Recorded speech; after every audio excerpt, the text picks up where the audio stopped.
Hello, hello, and today I have another invention for you, and it is a zip line. So here I have a zip line for you in Minecraft without mods. So how this works is basically you can look up and you can jump, and then you'll be taken across the zip line just like a regular zip line and zip to the end. Let me do that again, demonstrating something else. In a real zip line, you would also you could also run and jump, and then essentially your character is grabbing hold of the line and zipping across or something like that. So you can run and jump, then you let go of the keyboard, and then zoom.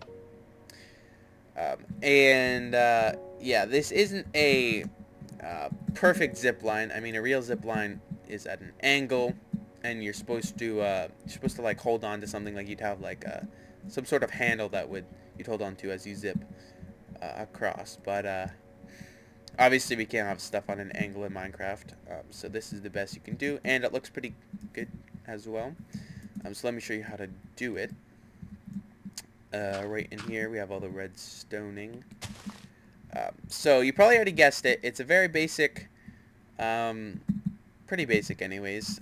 It's just a line of command blocks. And you're probably thinking, well, you can do it an easier way, but I'll explain why. This is the way that you have to do it later. So you have a redstone repeater going from, so as soon as you enter the zip line, it's going to happen. Like, as soon as you jump up to essentially grab the string, the rope, you're going to get zipped across, against your will anyways. And so it powers this repeater, and it just goes along through the line.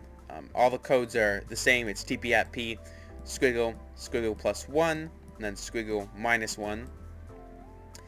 And it has to be the same for all of them. And this part right here, I showed this in another tutorial of mine, but this is, I'll explain again. Squiggle means the person's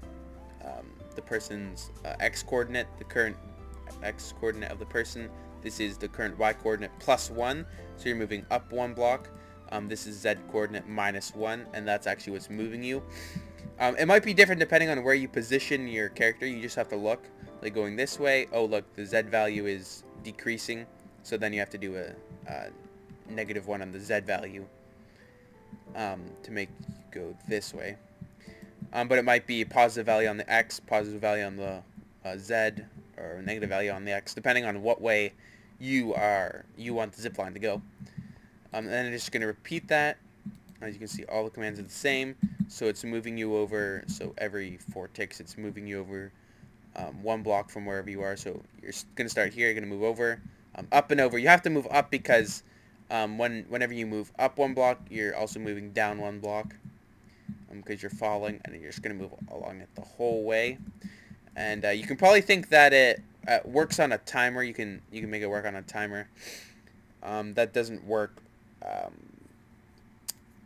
I don't really know how to explain why it doesn't work, but I tested it out. That's how I had it originally. So the timer works as long as you're in this thing, but then you'll just keep moving, and you'll move into the wall. And so by the time you're not powering this anymore, you'll be like moving into the wall. And yeah, and I also figured that, oh well, as long as you're moving, powering this, you can move to the left and right with your arrow keys and like fall off. But there's another problem with that, and I'll show you that. So anyways, you just run a wire along, and there's 10 command blocks here in this straight line, and there's 16 of these wires. But I showed before that like someone might just stand here and jump up into the wire, or someone might take a running jump, and if you have 1 command block for every piece of string and then make a running jump, they'll start sooner along the string line, and then they'll be running into the wall. So I have 16 string and 10 command blocks, so you're gonna have to play around with that yourself to get a good amount of command blocks, I guess you could say.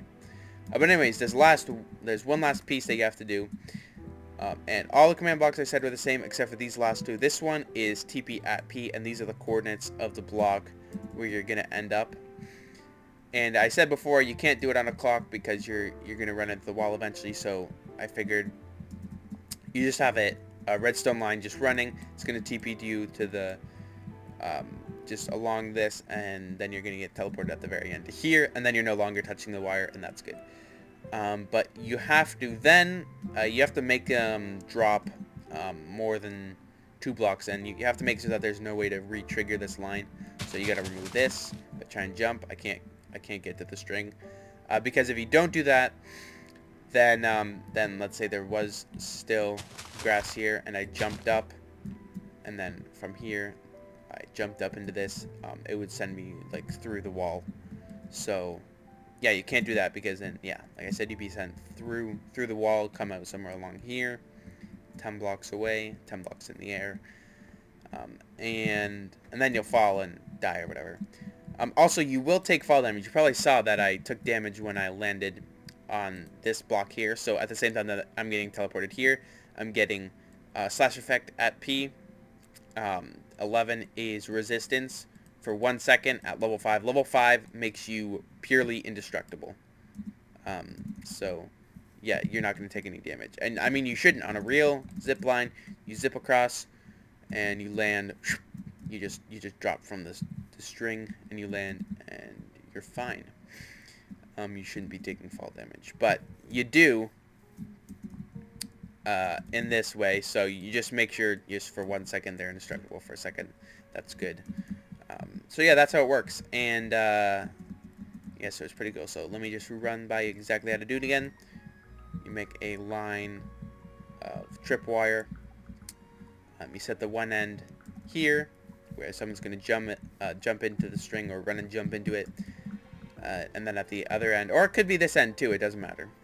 Either end, you just have to be able to conceal it in like a mountain or something. You're going to have to conceal the redstone.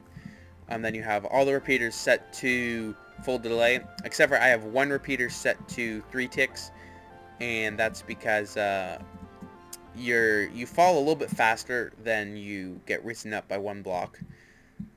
So like when it's set to 4 ticks delay, so every like 5 or 6 or 7 blocks, you're gonna have to test it for yourself. Every 5 or 6 or 7 blocks, just set it to 3 ticks, and then the rest to 4. You're gonna have to experiment again. I mean, if you have a really short zip line, then you don't need to add that 3-tick repeater. But if you have a really long one, you can only go up to 40 blocks. But if you do have a really long one, be sure to add a couple of these spaced apart pretty evenly. So I have 16 string there. I have about 10 command blocks here.